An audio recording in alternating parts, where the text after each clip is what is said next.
pile. So sadly, I'm not able to fix these, fix this shoe here, the genuine 2011 shoe. And I'll explain the reasons in a moment. But yes, there's a beautiful one there. It's working. I'll switch it on. Beautiful, beautiful.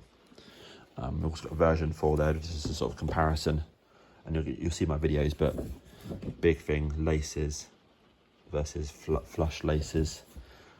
This is obviously more clear as well. You have a main thing as well is you have a bead round here, but the bead round there plus the flat laces and the thin nose, that's the key items, the key differences on a genuine pair. But anyway, back to the issue is I'm basically not able to fix these because the circuit board inside, flexible circuit board, is cracked in multiple places, and there's some sort of fault on some of the circuitry. And obviously for me to be able to do anything with this, I would have to get the electronics out, because of course you can't repair and solder stuff inside a pair of shoes like this. I'd have to basically, for me, I'd delace it. So I'd just open up a couple of these laces here so I can widen the shoe if necessary, I should say. But without a doubt would have to take off this piece here to access the LEDs and the wiring going to the LEDs, and mainly this piece here on the back, which is where the now non-existent charge socket was, which basically just fell out in pieces. Obviously where it's been broken by sort of, you know, people trying to sort of charge it in the past and stuff. So that part there would have to come off.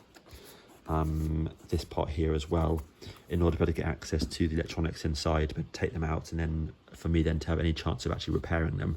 So these shoes here are actually going to go over to Electro Kicks in America, which the owner's going to send them to him, because Electro Kicks is actually from photographs copied the original electronics, the original flat circuitry, and then added his own twist on it. So rather than having a central flexible circuit board that goes from one end, goes down here, going from there to here roughly where it splits out to the battery, he's replacing that long part there that goes underneath your foot with 10 wires roughly, making it stronger basically.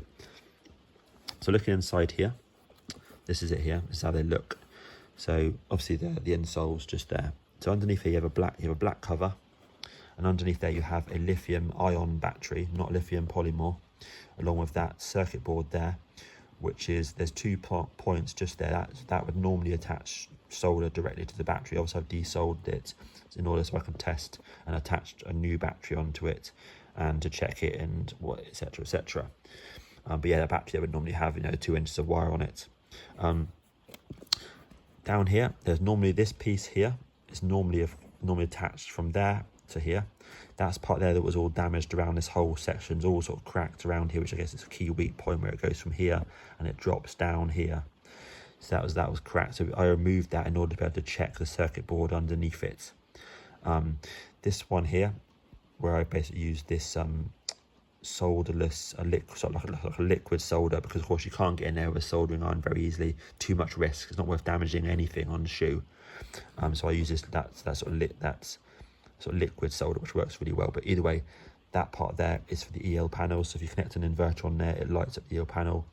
These wires here are for the LEDs. Again, there's multiple tracks in there. So on these shoes here, when you put on charge, they flash green, amber, and red.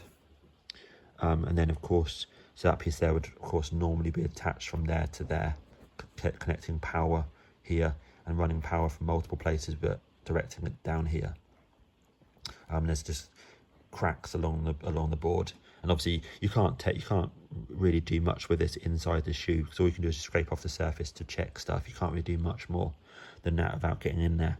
And then this part here looks in good condition, which runs there, and that's the part there that Electro Kicks replaces all of that stuff there and puts in 10 wires roughly going down to the circuitry at the bottom, which then runs up the back here and into here. And in here, again, I've seen photographs of it, but basically there's a sort of two-part section of electronics with the charge socket attached on the bottom, which says it's completely gone. So that's that. So for me to be able to do anything with this, I would have to remove this skillfully, remove this part here, probably delace 2 laces. I mean, this lace here is a bit loose and it is a bit not perfect anyway. Probably remove those 2 laces there. And then so you can widen it so you can get access easier with your hands to be able to get in there. So this is a size 7 or size 8, yeah, size 7 shoe, so it's quite a small shoe. You know what I mean? You haven't got like any access in there, basically, pretty much. So yes, it's a shame that I can't do with it, but yeah, I feel that the owner's going to send these over to Electrokicks. He's been speaking to him. Electrokicks says he's got the skill to make a nice, neat job, not to make it look bad, and so hopefully it will come back in that condition from the main man, Electrokicks. We shall see.